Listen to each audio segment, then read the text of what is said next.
প্রিয় দর্শক, আসসালামু আলাইকুম। আপনারা শুনছিলেন ওহুদের যুদ্ধের বিস্তারিত বর্ণনা। প্রিয় দর্শক শ্রোতা, আজ শুনব ওহুদ যুদ্ধের সপ্তম পর্ব। গত পর্বে আমরা শুনেছিলাম ওহুদ যুদ্ধ শেষে রাসূল সাল্লাল্লাহু আলাইহি সাল্লাম সরাসরি যাদের হত্যা করার হুকুম দেন তার মধ্যে ছিল একজন কুরাইশ কবি আবু আজ্জা জুমাই ও মক্কার অন্য একজন গুপ্তচর মাবিয়া ইবনে মুগিরা ইবনে আবুল আস। এরপর তিনি মদিনায় ফিরে আসেন। এ পর্বে আমরা ওহুদ যুদ্ধের জয় পরাজয় সম্পর্কিত একটি পর্যালোচনা করব। এছাড়া আরও আলোচনা করব ওহুদ যুদ্ধের পর ঘটে যাওয়া কিছু ছোট ছোট যুদ্ধ নিয়ে। ওহুদ যুদ্ধের পর রাসূল সাল্লাল্লাহু আলাইহি সাল্লাম মদিনা রাষ্ট্রের শান্তি শৃঙ্খলা স্থাপনে মনোযোগী হন। আশেপাশের বিভিন্ন গোত্র যারা মদিনার ইসলামী রাষ্ট্রকে মেনে নিতে পারছিল না, তাদের দমন করা প্রয়োজন হয়ে পড়ে। এজন্য রাসূল সাল্লাল্লাহু আলাইহি সাল্লামকে শক্ত হাতে অসংখ্য ছোট ছোট যুদ্ধ পরিচালনা করতে হয়। এসব ছোট যুদ্ধ সারিয়া নামে পরিচিত। আজ আমরা এমনই কতগুলি ছোট যুদ্ধ নিয়ে কথা বলবো। রাসূল সাল্লাল্লাহু আলাইহি সাল্লাম হযরত জুবায়ের, মতান্তরে হযরত আসেম ইবনে সাবেতকে নির্দেশ দিলেন এবং তারা সেই বেঈমানের মাথা দেহ থেকে বিচ্ছিন্ন করে ফেললেন। এমনি করে মক্কার অন্য একজন গুপ্তচর নিহত হয়। তার নাম ছিল মাবিয়া ইবনে মুগিরা ইবনে আবুল আস। সে ছিল আব্দুল মালিক ইবনে মারওয়ানের নানা। ওহুদের দিনে মক্কার মুশরিকরা মক্কা ছেড়ে যাওয়ার পর এই লোকটি মদিনায় তার চাচাতো ভাই হযরত ওসমান রাদিয়াল্লাহু আনহু-এর মাধ্যমে রাসূলুল্লাহ সাল্লাল্লাহু আলাইহি সাল্লামের কাছে তার নিরাপত্তার আবেদন জানায়। রাসূল সাল্লাল্লাহু আলাইহি সাল্লাম এই শর্তে তাকে নিরাপত্তা দেন যে সে সর্বোচ্চ 3 দিন মদিনায় থাকতে পারবে। এরপরও যদি তাকে মদিনায় দেখা যায় তবে তাকে হত্যা করা হবে। মুসলিম মুহাজিররা ওহুদের যুদ্ধে যাওয়ার পর মাবিয়া ইবনে মুগিরা কুরাইশদের গুপ্তচর বৃত্তির জন্যে মদিনায় 3 দিনের পরও থেকে যায়। মুসলিম মুহাজিররা ফিরে আসার পর সে পলায়নের চেষ্টা করে। রাসূলুল্লাহ সাল্লাল্লাহু আলাইহি সাল্লাম হযরত যায়েদ ইবনে হারেসা এবং হযরত আম্মার ইবনে ইয়াসেরকে নির্দেশ দেন। উভয় সাহাবী মাবিয়াকে তাড়া করে পাকড়াও করে হত্যা করেন। ওহুদের যুদ্ধে জয় পরাজয় সম্পর্কিত পর্যালোচনা। ওহুদের যুদ্ধের বিস্তারিত বিবরণের পর উল্লেখ করা প্রয়োজন যে যা কিছু আলোচিত হয়েছে তার আলোকে জয় পরাজয় কিভাবে নির্ধারিত হবে। এ যুদ্ধের ঘটনা প্রবাহের আলোকে সিদ্ধান্ত ঘোষণা করা যাবে কি যে মুসলমানরা জয়লাভ করেছে অথবা পরাজিত হয়েছে। বাস্তবতাকে অস্বীকার না করলে বলতেই হবে যে এই যুদ্ধের দ্বিতীয় রাতে কাফেররা প্রাধান্য লাভ করেছিল এবং যুদ্ধের ময়দান তাদের হাতেই একরকম ছিল। প্রাণহানিও মুসলমানদের পক্ষেই বেশি হয়েছে এবং ভয়াবহভাবেই তা হয়েছে। মুসলমানদের একটি অংশ নিশ্চিতভাবে পরাজিত হয়ে পলায়ন করেছেন। সেই সময় যুদ্ধের গতি কাফেরদের পক্ষেই ছিল। কিন্তু এত কিছু সত্ত্বেও এমন কিছু ব্যাপার রয়েছে যার কারণে ওহুদের যুদ্ধে কাফেরদের জয় হয়েছে এমন কথা কিছুতেই বলা যায় না। মক্কার সৈন্যরা মুসলমানদের শিবির দখল করে নিতে পারেনি, এটা স্পষ্টতই জানা যায়।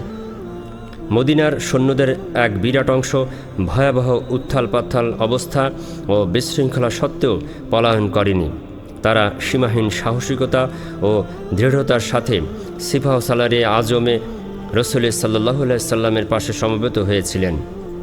মুসলমানদের সংখ্যা এত কমেনি যে মক্কার সৈন্যরা তাদের ধাওয়া করতে সক্ষম হবে। তাছাড়া একজন মুসলমানও কাফেরদের হাতে বন্দী হননি। কাফেররা কোনো গনিমতের মালও হস্তগত করতে পারেনি। উপরন্তু কাফেররা মুসলমানদের সাথে তৃতীয় দফা লড়াই করতে প্রস্তুত হয়নি।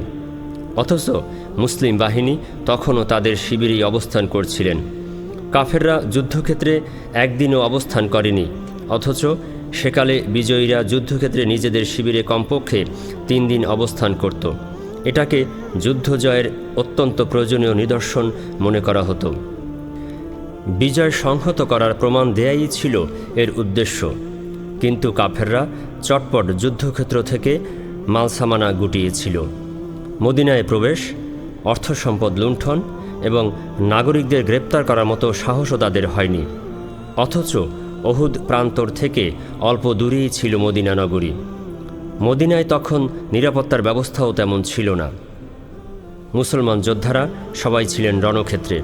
মদিনায় প্রবেশের পথে কাফেররা কোনো প্রকার বাধার সম্মুখীনও হতো না। এ সকল কথার সারমর্ম হল, মক্কার কোরাইশ সৈন্যরা একটি সাময়িক সুযোগ পেয়ে মুসলমানদের হতচকিত করে দিতে পেরেছিল বটে, কিন্তু মুসলিম বাহিনীকে নিজেদের নিয়ন্ত্রণে নেয়ার পর সবাইকে হত্যা বা বন্দী করে লাভবান হওয়ার অত্যাবশ্যকীয় সামরিক কৌশল তারা প্রয়োগ করতে পারেনি। পক্ষান্তরে মুসলিম সৈন্যরা সাময়িক ক্ষয়ক্ষতির সকল ধকল কাটিয়ে উঠতে সক্ষম হন। বিজয়ীদেরকেও এ ধরনের সাময়িক ক্ষতির সম্মুখীন হতে হয়েছে, এরকম উদাহরণ অনেক রয়েছে। কাজেই মুসলমানদের সাময়িক কষ্টকর অবস্থার কারণে উহুদের যুদ্ধে কাফেরদের কিছুতেই বিজয়ী মনে করা যায় না। যুদ্ধের তৃতীয় দফা শুরু না করে আবু সুফিয়ানের মক্কার পথে দ্রুত পলায়ন দ্বারা এটাই প্রমাণিত হয় যে সে আশঙ্কা করছিল যে পুনরায় যুদ্ধ শুরু হলে তার সৈন্যদের ব্যাপক ক্ষয়ক্ষতি অবধারিত। হামরাউল আসাদ যুদ্ধে আবু সুফিয়ানের ভূমিকায় এরই প্রমাণ পাওয়া যায়। এমত অবস্থায় উহুদের যুদ্ধে কোনো পক্ষের জয় পরাজয় হয়েছে এ কথা না বলে একে একটি অমীমাংসিত যুদ্ধ বলে আখ্যায়িত করতে পারি। উভয় পক্ষই নিজ নিজ দৃষ্টিকোণ থেকে লাভবান ও ক্ষতিগ্রস্ত হয়েছে। যুদ্ধক্ষেত্র থেকে পলায়ন না করে এবং নিজেদের শিবিরে শত্রুদের নিয়ন্ত্রণের জন্য অরক্ষিত অবস্থায় ফেলে না রেখে যুদ্ধ বন্ধ করা হয়েছে। এ ধরনের যুদ্ধকেই বলা হয় অমীমাংসিত যুদ্ধ। এদিকে ইঙ্গিত করেই আল্লাহ রাব্বুল আলামিন বলেন, শত্রু সম্প্রদায়ের সন্ধানে তোমরা হতোদ্যম হও না। যদি তোমরা যন্ত্রণা পাও তবে তারাও তোমাদের মতো যন্ত্রণা পায়, এবং আল্লাহর কাছে তোমরা যা আশা করো তারা তা করে না। আল্লাহ সর্বজ্ঞ প্রজ্ঞাময়। সূরা নেসা আয়াত 104। এই আয়াতে আল্লাহ রাব্বুল আলামিন কষ্ট দেয়া এবং তা অনুভব করার ক্ষেত্রে এক বাহিনীকে অন্য বাহিনীর সাথে তুলনা করেছেন। এর অর্থ হচ্ছে উভয় দলই সমান সমান অবস্থায় ছিল এবং কেউ কারো ওপর জয়লাভ করেনি। এ যুদ্ধ সম্পর্কে কোরআনের মূল্যায়ন। পরবর্তী সময়ে কোরআনে এ যুদ্ধের প্রতিটি দিকের উপর আলোকপাত করা হয়। পর্যালোচনা করে এমন সব কারণ চিহ্নিত করা হয় যে সব কারণে মুসলমানদের এত বড় ক্ষতির সম্মুখীন হতে হয়। কোরআনে সুস্পষ্টভাবে উল্লেখ করা হয় যে এই অভিযানে ঈমানদার এবং সর্বশ্রেষ্ঠ উম্মতদের কী কী দুর্বলতা ছিল। এই উম্মতকে সর্বশ্রেষ্ঠ উম্মত হওয়ার স্বতন্ত্র মর্যাদা দেয়া হয়েছে। এই উম্মতের বিভিন্ন গ্রুপের মধ্যেকার দুর্বলতা চিহ্নিত করা হয়। এছাড়া পবিত্র কোরআন মুনাফেকদের ভূমিকা উল্লেখ করে তাদের অবস্থা খোলাখুলি প্রকাশ করেছে। তাদের অন্তঃকরণে আল্লাহ তাআলা ও তাঁর রসুলের বিরুদ্ধে লুকিয়ে থাকা শত্রুতার প্রকাশ করে তাদের মুখোশ উন্মোচন করা হয়েছে। সহজ সরল মুসলমানদের মধ্যে মুনাফেক এবং তাদের সাথী ইহুদিরা যেসব প্ররোচনা চালিয়েছে তাও তুলে ধরা হয়েছে। এরপর এই যুদ্ধের অন্তর্নিহিত উদ্দেশ্য ও লক্ষ্য তুলে ধরা হয়েছে। এই যুদ্ধ সম্পর্কে সূরা আলে ইমরানের 50টি আয়াত নাজিল হয়েছে। সর্বাগ্রে যুদ্ধের প্রাথমিক অবস্থার কথা উল্লেখ করা হয়। আল্লাহ তাআলা বলেন, স্মরণ করো যখন তুমি তোমার পরিজনবর্গের কাছ হতে প্রত্যুষে বের হয়ে যুদ্ধের জন্য মোমেনদের ঘাঁটি স্থাপন করছিলে এবং আল্লাহ সর্বশ্রোতা সর্বজ্ঞ। সূরা আল ইমরান আয়াত 121। পরিশেষে এই অভিযানের ফলাফল ও হেকমত সম্পর্কে সুবিন্যস্তভাবে আলোকপাত করা হয়েছে। যেমন আল্লাহ রাব্বুল আলামিন বলেন, অসৎকে সৎ হতে পৃথক না করা পর্যন্ত তোমরা যে অবস্থায় রয়েছ আল্লাহ তাআলা মোমেনদের সেই অবস্থায় ছেড়ে দিতে পারেন না। অদৃশ্য সম্পর্কে আল্লাহ তোমাদেরকে অবহিত করবার নন, তবে আল্লাহ তার রসুলদের মধ্যে যাকে ইচ্ছা মনোনীত করেন। সুতরাং তোমরা আল্লাহ ও তার রাসূলের উপর ঈমান আনো। তোমরা ঈমান আনলে ও তাকওয়া অবলম্বন করে চললে তোমাদের জন্য মহা পুরস্কার রয়েছে। সূরা আলে ইমরান আয়াত 179। এই যুদ্ধে আল্লাহর সন্নিহিত হেকমত। আল্লামা ইবনে কাইয়িম উল্লিখিত বিষয়ে ব্যাপক আলোচনা করেছেন। ওলামায়ে কিরাম বলেন, উহুদের যুদ্ধে মুসলমানদের যে সংকট ও সমস্যার সম্মুখীন হতে হয়েছিল এর মধ্যে আল্লাহর হেকমত লুকায়িত ছিল। যেমন মুসলমানদের তাদের কাজের মন্দ পরিণাম সম্পর্কে সতর্ক করে দেয়া, তীরন্দাজদের নিজেদের অবস্থানস্থলে অবিচল থাকার যে নির্দেশ রসুল সাল্লাল্লাহু আলাইহি সাল্লাম দিয়েছিলেন তারা তা লঙ্ঘন করেছে। এ কারণেই তাদেরকে বিপর্যয়ের সম্মুখীন হতে হয়েছিল। এছাড়া পয়গম্বরের কাছে সেই সুন্নতের কথা প্রকাশ করার উদ্দেশ্য যে প্রথমে তারা পরীক্ষার সম্মুখীন হন, এরপর সফলতা লাভ করেন। যদি মুসলমানরা সব সময় জয়লাভ করতে থাকে তাহলে ঈমানদারদের মধ্যে এমন লোকও প্রবেশ করবে যারা প্রকৃত ঈমানদার নয়। এর ফলে সত্যবাদী ও মিথ্যাবাদীর মধ্যে পার্থক্য করা সম্ভব হবে না। এদিকে যদি সব সময় পরাজয়ের সম্মুখীন হয় তাহলে আল্লাহর নবীর আবির্ভাবের উদ্দেশ্যই ব্যর্থ হয়ে যাবে। এ কারণে আল্লাহর হেকমতের কারণেই উভয় রকম অবস্থার সৃষ্টি হয়েছে। এতে করে সত্য মিথ্যার পার্থক্য নিরূপিত হতে পারে। কেননা মুনাফেকদের নেফাক মুসলমানদের মধ্যে লুকায়িত রয়েছে। এই ঘটনা প্রকাশ এবং কথা ও কাজের মাধ্যমে মুনাফেকদের পরিচয় পাওয়ার পর মুসলমানরা বুঝতে পেরেছিলেন যে তাদের ঘরের ভেতরেই শত্রু রয়েছে। এতে মুসলমানরা তাদের ব্যাপারে সতর্ক হন এবং মোকাবেলার প্রস্তুতি গ্রহণ করেন। একটা হেকমত এটাও ছিল যে অনেক সময় সাহায্য আসতে দেরি হলে ধৈর্যের বাঁধ ভেঙে যায়। মুসলমানরা পরীক্ষার সম্মুখীন হওয়ার পর ধৈর্য ধারণ করেন, অথচ মুনাফেকদের মধ্যে হইচই পড়ে যায় এবং তারা আহাজারি শুরু করে। একটা হেকমত এটাও ছিল যে আল্লাহ তাআলা ঈমানদারদের জন্যে মর্যাদার বাসস্থান জান্নাতে এমন কিছু শ্রেণী রেখেছেন যে সকল শ্রেণীতে স্বাভাবিক আসনের সাওয়ারির মাধ্যমে উন্নীত হওয়া সম্ভব নয়। এ কারণে বিপদ মুসিবতের কিছু উপকরণ তৈরি করে রাখা হয়েছে যাতে ঈমানদাররা সেই মর্যাদার শ্রেণীতে উন্নীত হতে পারেন। এছাড়া একটা হেকমত এটাও ছিল যে আউলিয়া অর্থাৎ আল্লাহর বন্ধুদের জন্যে উচ্চতর মর্যাদা যে শাহাদাত, সেই মর্যাদা তাদের দান করা। একটা হেকমত এটাও ছিল যে আল্লাহ রব্বুল আলামিন চান যে তাঁর দুশমনরা ধ্বংস হোক। এই কারণে তাদের জন্যে ধ্বংসের উপকরণ সৃষ্টি করেছেন। কুফরি, জুলুম, অত্যাচার এবং আউলিয়ায়ে কেরামকে কষ্ট দেওয়ার ক্ষেত্রে তারা সীমাহীন ঔদ্ধত্য এবং বাড়াবাড়ির পরিচয় দিয়েছে। তাদের এসব আমলের পরিণামে ঈমানদারদের ধৈর্য সহিষ্ণুতায় খুশি হয়ে আল্লাহ পাক ঈমানদারদের পাকসাপ এবং কাফেরদের ধ্বংস করে দিয়েছেন। উহুদের পরবর্তী সামরিক অভিযান। মুসলমানদের সুখ্যাতির ওপর উহুদের যুদ্ধের আপাতত পরাজয় গভীর প্রভাব বিস্তার করল। ইসলামের শত্রুদের মনে তাদের প্রভাব হ্রাস পেল। এর ফলে ঈমানদারদের আভ্যন্তরীণ ও বাইরের সমস্যা বেড়ে গেল। মদিনার ওপর চারদিক থেকে হামলার আশঙ্কা বেড়ে গেল। ইহুদি, মুনাফেক এবং বেদুইনরা প্রকাশ্য শত্রুতা শুরু করল। সকল দলের পক্ষ থেকে মুসলমানদের কষ্ট দেওয়ার চেষ্টা চলতে লাগল। তারা এ ধরনের প্রত্যাশাও ব্যক্ত করল যে ইচ্ছা করলে তারা মুসলমানদের একেবারে নিশ্চিহ্ন করে দিতে পারে।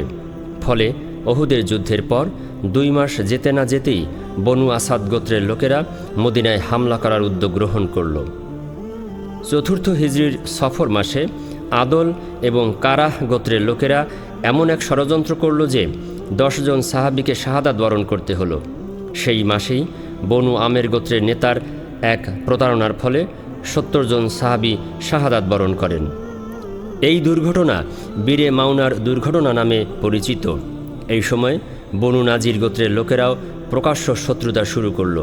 তারা 4র্থ হিজরির রবিউল আউয়াল মাসে রাসূলুল্লাহ সাল্লাল্লাহু আলাইহি সাল্লামকে শহীদ করার চেষ্টা করল।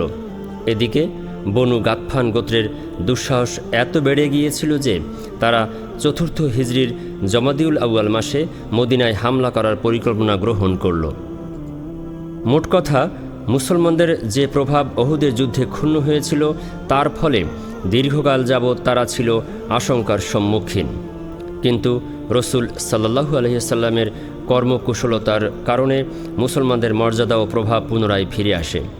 এক্ষেত্রে রসুল সাল্লাল্লাহু আলাইহি সাল্লামের প্রথম পদক্ষেপ ছিল হামরাউল আসাদ পর্যন্ত মুশরিকদের ধাওয়া করার ঘটনা এতে মুসলিম মুহাজিরদের সম্মান বহুলাংশে পুনরুজ্জীবিত হয়। এই সামরিক পদক্ষেপে ইসলাম বিরোধী শক্তি, বিশেষত মুনাফেকরা হতভম্ব হয়ে যায়। রসুল সাল্লাল্লাহু আলাইহি ওয়াসাল্লাম এরপর পর্যায়ক্রমে এমন ধরনের সামরিক তৎপরতা শুরু করেন, যার দ্বারা মুসলমানরা শুধু পূর্বের হৃত মর্যাদা ফিরেই পাননি, বরং তা আরও বৃদ্ধি পেয়েছে। পরবর্তী আলোচনাতে সে বিষয়ে আলোকপাত করা হবে। 1. সারিয়ায়ে আবু সালবা। ওহুদের যুদ্ধের পর মুসলমানদের বিরুদ্ধে সর্বপ্রথম বনু আসাদ ইবনে খোজাইমা গোত্র মাথা তুলে দাঁড়ায়। এ সম্পর্কে মদিনায় খবর পৌঁছে যে খোয়াইলেদের 2 পুত্র তালহা এবং সালমা তার গোত্র এবং অন্যান্য সাথীদের নিয়ে বনু আসাদ গোত্রকে রাসূলুল্লাহ সাল্লাল্লাহু আলাইহি সাল্লামের ওপর হামলার আয়োজন করছিল। রসুল সাল্লাল্লাহু আলাইহি সাল্লাম অল্প সময়ের মধ্যে 150 আনসার ও মুহাজিরের সমন্বয়ে একটি বাহিনী তৈরি করেন। হজরত আবু সালমা রাদিয়াল্লাহু আনহুকে সেই বাহিনীর অধিনায়কত্ব প্রদান করা হয়। বনু আসাদ গোত্র সংগঠিত হয়ে অভিযান শুরুর আগেই হজরত আবু সালমা রাদিয়াল্লাহু আনহু তাদের উপর এমন অতর্কিত হামলা করেন যে তারা ছত্রভঙ্গ হয়ে পালিয়ে যায়। তাদের মুখোমুখি সংঘর্ষে অবতীর্ণই হতে হয়নি। মুসলমানরা তাদের উট এবং বকরির উপর নিয়ন্ত্রণ আরোপ করেন। গনিমতের মালসহ নিরাপদে তারা মদিনায় ফিরে আসেন। 4র্থ হিজরিতে মহরমে চাঁদ উদয়ের রাতে মুসলমানরা যাত্রা শুরু করেন। মদিনায় ফেরার পর হজরত আবু সালমা রাদিয়াল্লাহু আনহু গুরুতর অসুস্থ হয়ে পড়েন। ওহুদের যুদ্ধে তিনি আহত হয়েছিলেন। সেই ক্ষত যন্ত্রণা বেড়ে যায় এবং কিছুদিন পরেই তিনি ইন্তেকাল করেন। আবদুল্লাহ বিন উনাইস রাদিয়াল্লাহু আনহু মদিনার বাইরে 18 দিন অবস্থানের পর মহরমের 23 তারিখে প্রত্যাবর্তন করেন। আসার সময় তিনি খালেদকে হত্যা করে তার মাথা সঙ্গে নিয়ে আসেন। নবী সাল্লাল্লাহু আলাইহি সাল্লামের দরবারে উপস্থিত হয়ে তিনি সেই মাথাটি তার সামনে রাখলে তখন রসুল সাল্লাল্লাহু আলাইহি সাল্লাম তার হাতে একটি লাঠি দিয়ে বলেন, এটি কিয়ামতের দিন আমারও তোমার মাঝে একটি নিদর্শন হয়ে থাকবে। যখন তার মৃত্যুর সময় ঘনিয়ে এলো তখন তিনি সেই লাঠিটিকে তার লাশের সঙ্গে কবরে দিতে ওসিয়ত করেন। 2. রাজির ঘটনা। 4র্থ হিজরির সফর মাসে আজল এবং কারা গোত্রের কয়েক ব্যক্তি রসুলুল্লাহ সাল্লাল্লাহু আলাইহি সাল্লামের দরবারে উপস্থিত হয়ে অনুরোধ করে যে তাদের মধ্যে ইসলামের কিছু কিছু চর্চা হচ্ছে, কাজেই তাদের কোরআন ও দ্বীন শিক্ষাদানের জন্য কয়েকজন সাহাবী রাদিয়াল্লাহু আনহুকে সেখানে পাঠানো দরকার। সেই মোতাবেক ইবনে ইসাকের মতে 6 এবং সহিহ বুখারীর মতে 10 জন সাহাবাকে রসুলুল্লাহ সাল্লাল্লাহু আলাইহি সাল্লাম তাদের সঙ্গে পাঠান। ইবনে ইসাকের মতে মুরশেদ ইবনে আবি মুরশেদ গানাভিকে এবং সহিহ বুখারীর মতে আসেম বিন ওমর বিন খাত্তাবের নানা হজরত আসেম বিন সাবেতকে দলনেতা বানানো হয়। এরা যখন রাবেগ এবং জেদ্দার মধ্যবর্তী স্থানের হোজাইল গোত্রের রাজি নামক ঝর্ণার কাছে পৌঁছলেন তখন আজল এবং কারাল উল্লিখিত ব্যক্তিরা হোজাইল গোত্রের শাখা বানু লেহানকে তাদের ওপর হামলা চালাতে লেলিয়ে দেয়। সেই গোত্রের 100 তীরন্দাজ সাহাবাদের তালাশ করতে থাকে। প্রিয় দর্শক শ্রোতা, এতক্ষণ শুনলেন ওহুদ যুদ্ধের 7ম পর্ব। আমরা এর পরবর্তীতে ওহুদ যুদ্ধের পরে ঘটে যাওয়া আরও ছোট ছোট যুদ্ধ নিয়ে আলোচনা করব। পরবর্তী পর্ব শোনার আমন্ত্রণ রইল। ততক্ষণ পর্যন্ত এলানি দিনের সাথেই থাকুন। আল্লাহ হাফেজ।